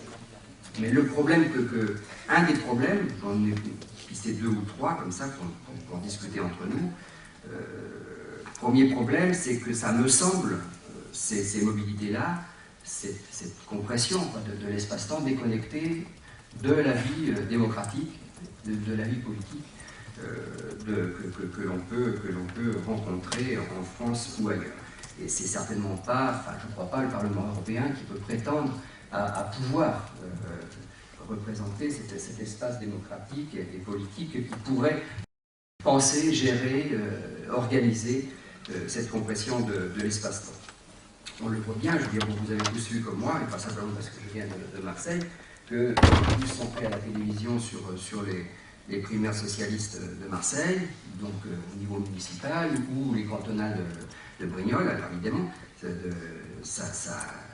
c'est des choses extrêmement graves ou importantes, mais enfin, bon, c'est quand même ça la vie politique et la vie démocratique en France, des choses extrêmement localisées, et c'est même pas sûr que la fiche de Mitterrand ne pourrait pas être reprise aujourd'hui, comme slogan de campagne. Donc c'est pas aussi limpide et aussi linéaire sans doute que ça, et il y a encore quand même pas mal de slogans, de demandes dans Violem View, Al País, bon, c'est les années 70, mais dans les enquêtes, on voit beaucoup de gens. Moi, j'en fais dans les milieux ruraux et dans les quartiers marseillais, du nord de Marseille ou du sud de Marseille, puisque dans le sud aussi, il y a des quartiers de relégation. Et des deux côtés, qui sont des milieux populaires, des deux côtés, ils n'ont pas très envie de bouger. Hein. Donc, évidemment, cette fluidité sociale existe. C'est un rêve. Alors, vous avez parlé d'utopie. Bon, je crois qu'effectivement, ça reste encore quelque chose à rechercher. Mais c'est bien, mais ça reste encore à rechercher. C'est la volonté, derrière la notion de fluidité sociale, d'une société sans entrave, sans entrave sociale, une société plus égalitaire. Mais malheureusement, on le sait, et c'est un des problèmes, c'est que ça ne touche pas tout le monde. Et que dans l'avion de Marseille à Bordeaux que j'ai pris hier, il était plein effectivement, et ça dure 50 minutes, il y a bien une compression énorme. Hein, quand on le fait en voiture ou en train et en avion, on voit bien, mais bon, l'avion était plein, mais je ne sais pas plein de qui, quoi. Hein. Et certainement, et on le sait bien, c'est une gageure de pouvoir le proposer à l'ensemble de la population, et pourtant c'est bien vers là qu'il faut. Donc je crois que peut-être qu'on assiste à une nouvelle manière de penser ces racines, qu'on dépasse aussi les notions amenées par Deleuze ou Glissant sur l'horizon, et que maintenant c'est plus réticulaire que territorialisé, peut-être, mais en tout cas, moi j'en suis encore resté dans mes enquêtes à penser la territorialisation, à penser le territoire, comment les gens peuvent évoluer et être libres, ne pas avoir trop d'entraves, mais avoir des points fixes dans les territoires. Et là, on est en train de penser la réticularité c'est enthousiasmant, mais moi je ne sais pas trop comment le faire. C'était un des premiers problèmes qu'on a rencontré aussi quand on pensait au postmoderne. Donc je crois qu'ici nous sommes tous convaincus de l'apport de l'international, et pas simplement pour nos formations, pour les études ou pour le travail, mais que je crois que la plupart d'entre nous bougeons, en tout cas ceux de la table, je suis sûr, et bougeons au niveau mondial, et qu'on sait bien que ça a des implications dans tous nos moments de la vie, privé, public, et ainsi de suite, que ça bouleverse, et que ça donne de la chair à l'ensemble de ce qu'on peut vivre au quotidien, mais qu'on manque encore beaucoup de connaissances, si nous on le sait, parce qu'on l'a vécu, on manque encore beaucoup de connaissances au niveau sociologique en tout cas, sur la manière dont les pratiques de mobilité peuvent provoquer des choses. Alors il y a des débats dans les futures tables rondes sur les effets, il y a l'enquête sur Erasmus qui à mon avis un apport important, mais enfin c'est encore très faible. On ne sait pas trop comment ça se passe, ces choses-là, et nous certainement que si on avait des entretiens en tête-à-tête pour essayer de comprendre comment ça s'est passé, ça serait compliqué et on serait un petit peu étonné. Il y a des allers-retours, c'est pas linéaire du tout, et que ce travail-là de compréhension avant de développer est sans doute à faire. Avant de développer sans réfléchir un petit peu à la mobilité pour de la mobilité. On a 20% donc d'Erasmus, vous disiez comme projet. Moi je pense qu'il faudrait pouvoir penser ce qu'on fait et de ces 20%, à qui on le destine, et pas simplement proposer en termes de chiffres à atteindre, parce que on a eu, je ferai ce parallèle-là si vous voulez comme peut-être dernier questionnement pour maintenant, on a eu une université de masse qui s'est installée et qui est restée pourtant extrêmement inégalitaire, sans parler des grandes écoles qui ont été évoquées tout à l'heure ou tout au long des interventions. Donc, université de masse, relative démocratisation, vous connaissez tous ce débat-là, et accentuation des inégalités de parcours et maintien des parcours selon les trajectoires sociales et les biographies sociales. Il s'agirait de penser maintenant comment envisager une mobilité spatiale pour tous, réellement, sans avoir des chemins de traverse différents, puisque, bien entendu, dans les mobilités internationales, y compris celle d'Erasmus, on en parlera peut-être tout à l'heure sur la formation des enseignants, ou les conventions Erasmus signées. Ce que je peux signer, moi, avec l'ESP d'Aix-Marseille, même si Aix-Marseille est une très grande ville extrêmement prestigieuse, avec l'ESP, je ne signe pas avec Harvard. Ça, c'est une évidence. Bon, voilà. Donc, si j'arrive à avoir 20% de l'ESP d'Aix-Marseille en mobilité, bon, si c'est pour l'université de Limoges, est-ce qu'on aura véritablement rempli nos objectifs? Voilà, donc quelques questions pour baliser un petit peu ce qui a été dit. Merci beaucoup. Donc des questions finalement qui s'adressent aussi, je pense, à tout le monde, puisque l'objectif maintenant c'est de vous permettre de rebondir les uns et les autres sur les interventions. Vous avez peut-être des choses sur lesquelles vous souhaitez intervenir par rapport à ce qui s'est dit. Mais auparavant, j'aimerais savoir si parmi vous avez des points que vous souhaiteriez soulever, des questions que vous souhaiteriez porter et sur lesquelles nos intervenants pourraient réagir. Alors, il y en a une là-bas, je ne sais pas s'il y a un micro qui se promène encore. Vous voulez vous présenter en quelque sorte? Oui, bonjour, je suis François Doux et j'ai la grande chance de pouvoir travailler avec la maison de la promotion sociale, et pour moi ça veut dire quelque chose. Je suis chef de projet européen et je fais des recherches sur l'adaptation entre les formations professionnelles et le monde du travail au niveau européen. Donc, Monsieur Clément, tout à l'heure, vous nous avez parlé, je dirais, de l'aspect universitaire et du système de CVET et ECTS. Vous l'avez parfaitement bien décrit, vous nous avez très bien montré l'importance que ça a pour l'université. je dirais, en tant qu'acteur de la formation professionnelle non universitaire, je dirais dans des centres de formation, nous sommes aussi très intéressés, et je pense que Léo Lagrange est aussi de cet avis. Rappelons quand même que Léo Lagrange, c'est un de ceux qui a permis la mobilité déjà à l'intérieur de la France des travailleurs et des citoyens. Et Léo Lagrange, c'est quelqu'un qui est né ici, qui est né à Bourg-sur-Gironde, à quelques kilomètres d'ici.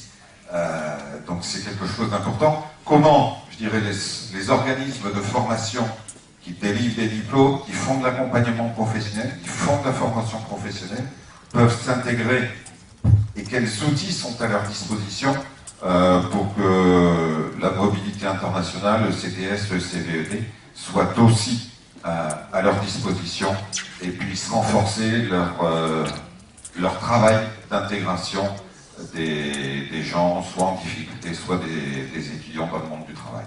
Je vous remercie. On va peut-être prendre encore une ou deux questions en plus, puis on fera intergrouper en termes de réponse. Bonjour, Ghislain Brégeot, directeur d'IFED Aquitaine. Alors je ne vais pas vous parler de tout l'IFED Aquitaine, parce que Noël Roger, mon président, intervient dans un atelier. Je voudrais juste rebondir sur ce que disait en particulier Michel Joly sur le volontariat, puisque donc il y a une étude, je mets ça à proposition pour l'UFEO, il y a une étude qui vient de sortir au CLONG, donc le collectif des organisations de volontariat, sur le volontariat et l'expatriation. Et cette étude montre effectivement qu'il n'y a pas beaucoup plus de difficultés pour des jeunes volontaires de trouver du travail après leur volontariat.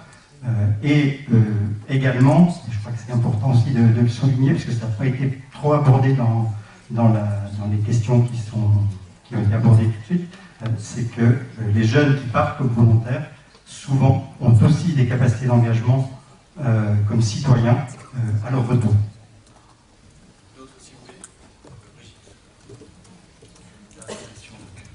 Bonjour, Brigitte Babin, conseillère régionale d'Aquitaine, en charge notamment de la mobilité. Moi, je voudrais, ça n'est pas une question, mais une remarque par rapport à l'intervention de M. Follier. Dire qu'en termes de politique publique, évidemment, on ne fait pas que s'intéresser au départ, on s'intéresse aussi aux effets du départ, et qu'à ce titre-là, les régions sont, avec l'agence de l'USEF, intégrées, concernées par 2 enquêtes à l'heure actuelle qui sont conduites, l'une sur les effets de la mobilité en termes d'insertion concernant les demandeurs d'emploi, l'autre concernant les apprentis. Il y a 17 régions qui participent et qui cofinancent ces recherches. Ça, c'est sur les effets d'insertion. Et par ailleurs, nous sommes aussi tout à fait conscients, il y a dans la salle des personnes qui pourront vous affiner les effets concernant la capitalisation des compétences. Il y a aussi, on est très préoccupé et on s'est doté de moyens, de dispositifs et d'outils qui permettent d'évaluer la capitalisation de ces compétences formelles ou informelles acquises à l'issue d'une mobilité. Donc on est très attentif, hein, on ne fait pas partir pour partir, on est très attentif aux effets des départs et qu'est-ce que ça peut avoir comme capitalisation et comme effet sur l'emploi. Merci beaucoup. Alors, qu'est-ce qui veut prendre la parole? Peut-être Jean-Luc Clément, qu'on nous a sollicité sur ECVET ECTS, ou Antoine Berger. Bon, je vais répondre sur ECVET ECTS à François. Deux choses. La première, bien entendu que le système qui va être construit, on en reparlera demain, a une vocation à mettre donc sur un CV des compétences qui sont à la fois des compétences universitaires et des compétences non formelles, comme vient de le dire Brigitte. C'est même, je dirais, la vocation première du système européen.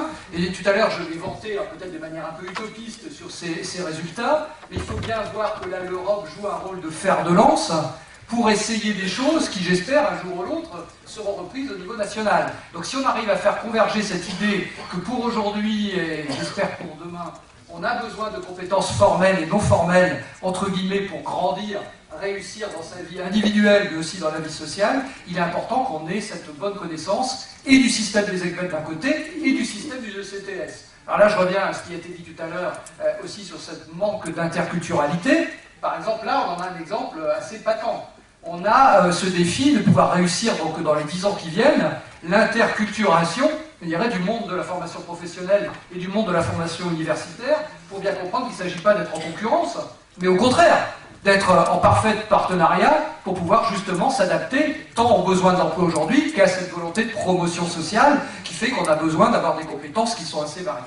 Deuxième élément sur lequel donc, je voulais revenir, il concerne ce qu'a dit donc, monsieur Fauguet sur les études. Alors, Brigitte gentiment donc, a rappelé que nous avions un travail donc, avec les régions sur ce domaine. Nous, on est bien conscient qu'il manque des études pour sortir de ce que les médias peuvent dire en disant que c'est toujours bien de faire une mobilité. Effectivement, comme vous l'avez dit, M. Fauguet, on est tous sûrs, puisque nous-mêmes nous l'utilisons, cette mobilité, pour accroître nos propres mobilités, que c'est utile, mais on n'a pas des éléments de scientificité suffisants. Alors j'espère qu'avec la revue qu'on va lancer demain, avec le travail de plus en plus conséquent, j'espère, des chercheurs en interdisciplinarité sur les mobilités, puisque ça devient un sujet tellement important d'un point de vue démographique, économique, culturel, on risque d'avoir un champ d'interdisciplinarité relativement fort. Et dernier point, bien entendu, on est utopique mais pragmatique.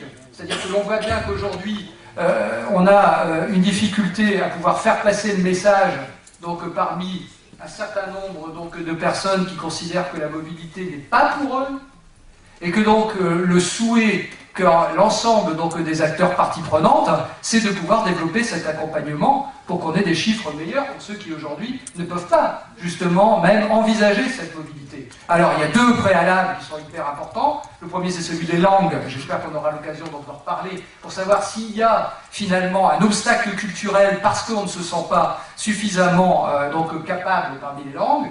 Deuxièmement, il y a l'aspect moyen, une mobilité quelle qu'elle soit, que ce soit dans le volontariat, que ce soit dans le bénévolat, ou que ce soit dans le système donc, institutionnel tel qu'il existe, ça coûte de l'argent. Donc qui peut le faire, comment? Et il y a ces deux préalables qui, à mon sens, devraient donner lieu à des études plus poussées, à la fois l'aspect culturel et l'aspect financier. Alors, pour répondre à votre question, c'est vrai que les systèmes de mobilité et les systèmes de diplôme ont commencé par le haut, si je puis dire, enfin par les niveaux les plus élevés. C'est sûr qu'on parle de doctorat, de master, de licence, etc. En chiffres, il n'y a que 4% de mobilité dans les cycles courts, donc c'est quelque chose qui est à creuser, alors qu'au niveau des diplômes plus élevés, c'est 70%, etc. Donc on est dans des chiffres qui vont en décroissant lorsque on s'adresse au cycle court. Et puis, il y a tout un problème de formation, de trouver les équilibres pour pouvoir avoir les mêmes niveaux. Et je pense que c'est un vrai défi dans les années futures. C'est très facile d'avoir des équivalences, on va dire, M et D encore plus, mais M facile, L c'est déjà un peu plus complexe, mais en dessous, c'est vrai, au niveau de l'apprentissage, au niveau des cycles très courts, c'est là où le défi est majeur dans les années futures. Et ça, je suis tout d'accord avec vous pour dire qu'il y a déjà des progrès qui sont faits, des discussions au niveau du ministère de l'Éducation nationale, mais c'est vrai que c'est un vrai défi. Oui, moi j'appelle de mes voeux une simplification, parce que je me rends compte que sur les 154 établissements PLE Aquitaine, que je connais assez bien désormais, je vais vous dire une chose, moi, ici, là, c'est que, en fait, ce sont les établissements qui sont, entre guillemets, les plus cotés, ceux où finalement on enseigne le plus de langues vivantes, ceux dont les parents sont tenus au courant, etc., ceux où il y a un suivi très important, et où les proviseurs ont, je dirais, un répondant par rapport aux parents, là, pas de problème. Mais vous avez des établissements, qui ne sont pas forcément d'ailleurs des établissements, toujours entre guillemets, ruraux, où tout ce que l'on dit ici, toutes les informations que l'on a ici, sont très difficiles à passer. Alors la mobilité est encore plus difficile. Mais il y a aussi le phénomène, par exemple, moi je connais un lycée où finalement les parents ne réclament pas leur dû parce que leurs enfants sont boursiers. Donc moi je plaide vraiment là maintenant pour une forme de simplification dans les explications, dans les mécanismes. C'est pas facile, je le reconnais, mais j'ai pris en compte là pour une mobilité qui n'est pas la mobilité étudiante, mais qui est une mobilité lycéenne, que finalement là on a des inégalités, et j'oserais même dire qu'elles sont croissantes. Michel. Je voudrais répondre, puisqu'on a parlé de Léo Lagrange.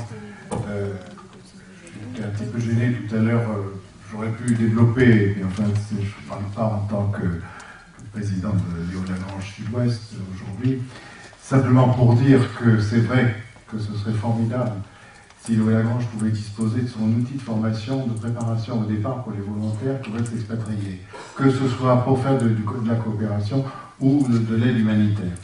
Sur Bordeaux, l'aide humanitaire, il y a déjà la plateforme de Médecins sans frontières, qui est un très bel exemple, ils font aussi de la formation de logisticiens, mais on peut très bien imaginer que ça se fasse, puisque ça s'est fait ailleurs. Le problème, là encore, c'est qu'il faut garantir quelques débouchés, même pour des volontaires, il faut quand même garantir de l'emploi. Et puis, il faut le mettre en place, et ça coûte cher. Nous avons effectivement 11 fédérations en Afrique subsaharienne, Fédération Léo Lagrange, et nous avons passé un partenariat avec le gouvernement du Kurdistan Nord, enfin de l'Irak Nord, le Kurdistan autonome, pour mettre en place leur politique de la jeunesse. L'idée, c'est pas tellement d'expatrier des jeunes Français sous forme de volontaires ou voire de professionnels, mais beaucoup plus de passer des accords de partenariat avec les collectivités locales pour les aider à mieux organiser leur société civile. C'est-à-dire en fait mieux structurer le monde associatif, les relations entre le monde associatif et les autorités, etc. Donc nous aurons besoin de personnel, nous aurons besoin de volontaires, mais pas dans les mêmes proportions qu'autrefois lorsqu'on envoyait des régiments de volontaires pour creuser des puits, ce que les Africains ont toujours su très bien faire eux-mêmes. Pour ce qui est du retour, puisqu'il y a eu 2 questions sur le retour, d'abord, je veux dire que lorsque il se trouve que j'ai présidé le CLONG pendant quelques mois, donc la coordination des ONG de volontariat, j'ai fait faire une enquête pour savoir ce que devenaient les volontaires après leur temps de volontariat. Et après avoir découvert, ce qui n'était pas vraiment une surprise, qu'ils étaient au chômage pour la plupart, un chômage d'environ 4 mois, et ils retrouvaient assez facilement quand même du travail grâce justement à la manière dont ils présentaient leur dossier et leur expérience de volontariat. Mais ce qui était le plus important, c'est que 80% d'entre eux étaient rentrés dans la vie associative. Localement, dans leur village, dans leur quartier, s'étaient immédiatement réimpliqués dans une action associative. La déception, c'est qu'il y en avait quand même 10% qui ne rêvaient que d'une chose, c'était de repartir. Parce qu'ils étaient si peu adaptés aux conditions de leur retour qu'ils ne rêvaient que d'une chose, c'était de recommencer un volontariat. Et puis la dernière question, c'était, je ne sais plus, j'allais pas y aller. On aura l'occasion d'y revenir. La capitalisation des compétences, on pourra y revenir. Je crois qu'il y a une autre question, Vincent Gorce. Oui, bonjour, Vincent Gorce, principal du Collège Marguerite Duras de Libourne.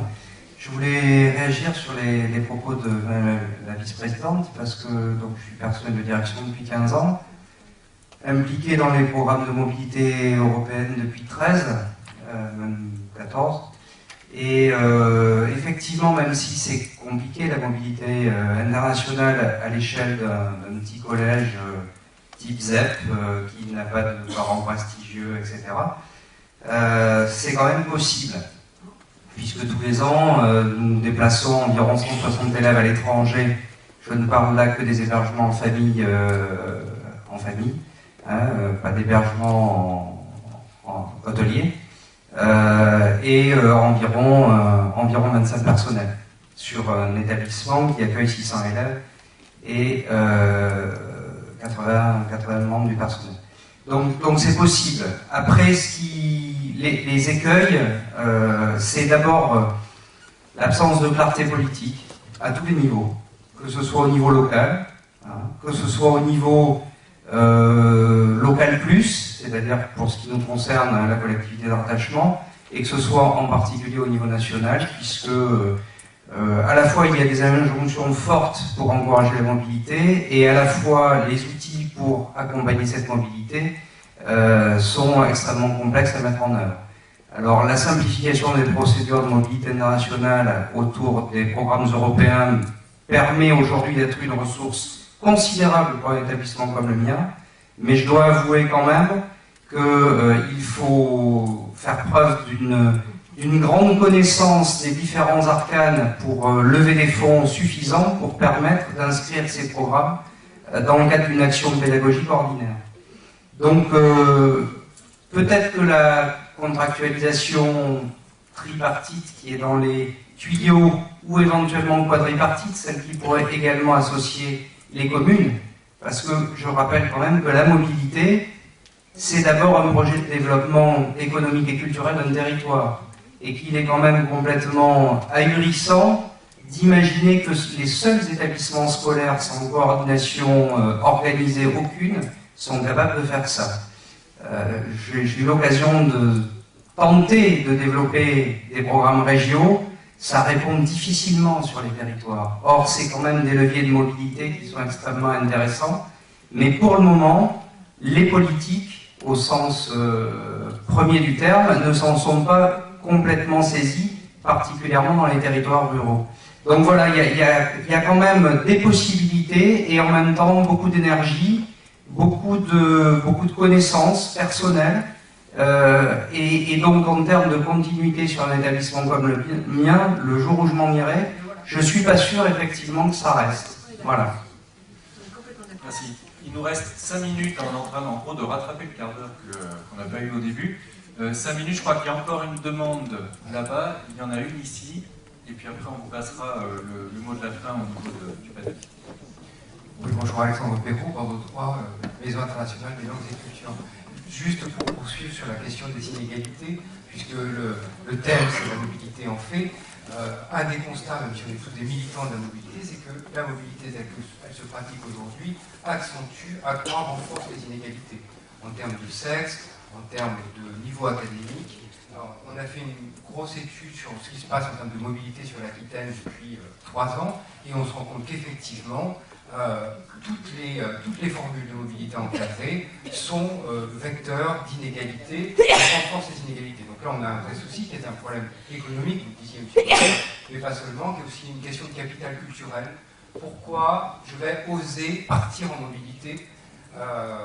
Comment je suis informé? Et là, on voit qu'on a quand même des difficultés sur la communication autour des dispositifs à l'intérieur des établissements scolaires, sans doute du secondaire, mais en tout cas à coup sûr de l'université.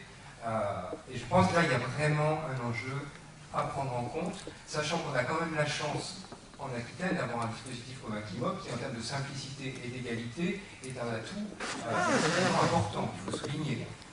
Et malgré tout, le renforcement des inégalités est bien là.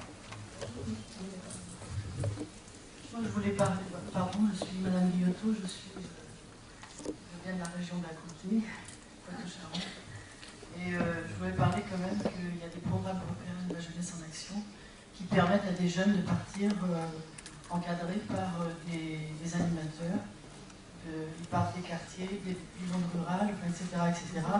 Et il n'y a pas forcément que l'école qui fait de la mobilité. Il y a aussi des mouvements d'éducation populaire, tels que les MJC, les centres sociaux, etc., etc., et qui font un travail de fond extrêmement important. Moi je n'ai pas participé parce que je ne suis pas partie de ces associations-là, mais je sais que j'ai beaucoup de témoignages de jeunes qui partent avec le système du programme européen de la jeunesse en action. Et il y a beaucoup de jeunes qui partent comme ça, et ils partent en général sur des petits groupes qui rencontrent d'autres petits groupes, et en général il y a trois pays partenaires, et ça fait beaucoup de choses intéressantes qui se produisent et qui se passent au niveau des territoires, déconnectés de l'école en particulier. Merci, oui, c'est le volet jeunesse en l'occurrence du programme Erasmus+, et je pense que Candice Delolanier, qui est la déléguée générale de l'agence française en charge du volet de ce programme, nous en parlera demain, et puis on aura probablement des témoignages de ce type de mobilité effectivement extrêmement important.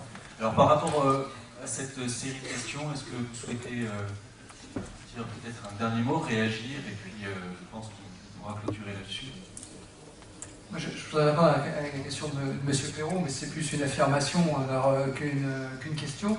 Cela dit, l'étude du Conseil régional, effectivement, nous pose un certain nombre de questions. Mais il est évident qu'on ne pourra pas seul, institutionnellement, je pense que j'étais assez clair depuis le début de cette journée, pour dire que ce ne sont pas les institutions elles-mêmes qui peuvent porter l'ensemble de l'effort, mais qu'il faut, bien entendu, une prise de conscience. Ça a été rappelé tout à l'heure et par M. Joly et par M. Floguet dans la question de François Adoux. La mobilité, c'est aussi une formation à la citoyenneté. Alors, qu'elle soit une citoyenneté européenne ou qu'elle soit une citoyenneté mondiale, d'une certaine manière, il y a une question. Mais c'est aussi une citoyenneté du quotidien et une citoyenneté au plus proche. Alors si l'idée, c'est effectivement de laisser à certains démagogues la vision d'une sorte d'un cosmopolitisme dégénéré par les mobilités, je pense qu'on aura du mal à pouvoir avancer. Donc il est important qu'on puisse être en commun, et la remarque que faisait Vincent Gore sur Reggio et me semble assez patente. Il y a, aujourd'hui, c'est pas le cas ici, c'est pas le cas du Conseil régional, mais il peut y avoir une certaine prudence de certains élus par rapport à l'engagement favorable à la mobilité, pour des tas de raisons d'ailleurs, parce que peut-être d'ailleurs que d'un point de vue purement simple, c'est mieux d'avoir ceux qui vont vous élire le plus proche possible. J'espère que ce n'est pas le cas, mais au-delà de la plaisanterie, c'est vrai aussi pour les entreprises. C'est vrai aussi pour les entreprises qui sont les premières aussi à en profiter. C'est vrai aussi pour les associations, et ça a été répété tout à l'heure. Quand vous êtes engagé dans un volontariat, vous êtes plus sûr, peut-être, pour pouvoir ensuite avoir un engagement associatif. Donc c'est vraiment un combat social très large. Alors j'espère que demain, on aura l'occasion d'en parler à partir des partenariats stratégiques, mais c'est malheureusement pas simplement les institutions qui donneront la réponse, et il y a la question des médias qui se pose. Un seul exemple, je ne citerai pas l'Aquitaine. Nous avons l'habitude de travailler avec un établissement, dans l'enseignement professionnel à Trappes. On est le plus proche possible, du chef d'établissement, le plus proche possible des enseignants dans un environnement social qui est très très perturbé. Que ce soit les autorités locales, qu'elles soient d'État ou qu'elles soient des communautés, que ce soit les médias. Quand ces gamins qui découvrent Paris parce qu'ils ont appris à Strasbourg sont les meilleurs, finalement, prescripteurs pour lever ce problème de biais culturel que l'on citait tout à l'heure. Qui les valorise? En revanche, quand il y a un événement qui se passe, un Trappes le samedi soir, là vous avez une déferlante. Donc je pense qu'il y a vraiment une nécessité de sensibilisation qui dépasse largement le cadre simplement des institutions, et les médias en particulier devraient de temps en temps être un petit peu plus institutionnels, je suis d'accord, et un petit peu moins réactifs dans le mauvais sens du terme sur des cas qui sont malheureusement, à mon sens, assez symptomatiques de ce que l'on souhaite nous encourager, et ne pas voir bien entendu déferler des sentiments qui ne relèvent pas malheureusement de la grandeur et de la capacité de partir pour grandir. Jamais autant parlé d'Erasmus que quand on a évoqué sa cessation de paiement en décembre dernier. C'est toujours l'histoire des trains qui arrivent en retard. Je vais demander de faire peut-être court sur votre intervention finale. Jean-Luc Clément. Oui, je voudrais rester dans l'utopie, puisque je suis un utopiste, et je le revendique. Il y a quand même un progrès. Lorsque j'ai commencé mes premiers cours en fac, il y a très très longtemps, que je suis à la fin de ma carrière universitaire, j'étais loin de penser quand même que mes étudiants, que j'ai devant moi, les amphis, rappelez-vous à un moment où il n'y avait simplement que 20% de gens qui avaient le baccalauréat, alors qu'on a quand même un peu changé ce pourcentage, pouvaient réaliser une partie de leurs études en Europe. Et c'est quelque chose qui se fait quand même. Et c'est pas uniquement réservé à des gens qui ont de l'argent, qui pouvaient à ce moment-là déjà passer un an aux États-Unis, etc. Donc je ne voudrais pas rester quand même sur une note un peu négative. Il y a un progrès considérable qui a été fait quand même ces dernières années. Considérable parce que, certes, dans un cadre universitaire, alors on peut dire que tout le monde n'accède pas à l'université, etc. Dans un cadre universitaire qui a augmenté quand même considérablement, le nombre d'étudiants a augmenté considérablement, la possibilité, alors, grâce à l'aide notamment des collectivités territoriales, qui aident beaucoup les gens à bouger en donnant des bourses, en les aidant, en fonction des revenus de leur famille, à bouger. Et moi aussi, j'ai vécu 12 ans à Marseille, et je me rappelais toujours de l'étudiant que j'avais en thèse. Alors c'est vrai qu'il avait accédé à Slido, qui n'avait jamais pris l'avion, qui n'est jamais sorti de Marseille, et qui est maintenant chercheur au Japon. Et donc, bon, c'est un exemple parmi d'autres, mais malgré tout, c'est un moyen pour eux de bouger, de se développer dans un cadre institutionnel. Et je ne voudrais pas qu'on reste sur une idée fausse, qui est que les différents mécanismes en place sont des mécanismes négatifs. Ce sont des mécanismes qui ouvrent, qui sont démocratiques et qui permettent à beaucoup de gens de découvrir le monde et, je l'espère, de grandir. Alors, très rapidement, deux choses à dire. Effectivement, nous avons beaucoup parlé de ce qui s'est passé après la Seconde Guerre mondiale, mais je voudrais quand même rappeler ici que tout cela a été fondé par ceux qui, dans l'entre-deux-guerres, ont préparé tout ce dont on a hérité après le second conflit. C'est important. Une deuxième chose, c'est qu'on n'oublie pas, à côté de l'enseignement des langues, qui est effectivement nécessaire, important, l'étude des civilisations des pays que l'on visite, qu'on n'arrive pas absolument comme un étranger qui débarque dans les pays dans lesquels on va vivre. Et je crois que ça, c'est très important. Pour prolonger, je dirais qu'effectivement, il faut relire un peu Lévi-Strauss de temps en temps et faire en sorte que l'humanité garde sa diversité.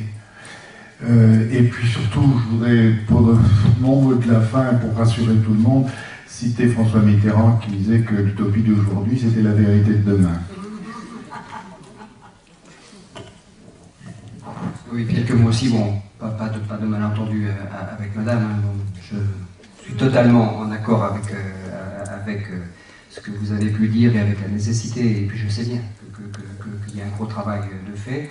C'était plus une interrogation interne aussi, posée aux nécessaires études, et effectivement, pas que les études de sociologie, mais les équipes doivent être pluridisciplinaires pour pouvoir penser ça, c'est très compliqué. Juste ce que je voulais dire, c'était que pour pouvoir comprendre ce qui se passait, et pour pouvoir justement proposer à ceux qui ne partent pas aujourd'hui, qui ne partiront pas simplement parce qu'il y a une ouverture et plus d'argent, il faut, pour pouvoir leur proposer ça, il faut essayer de comprendre ce qui se passe.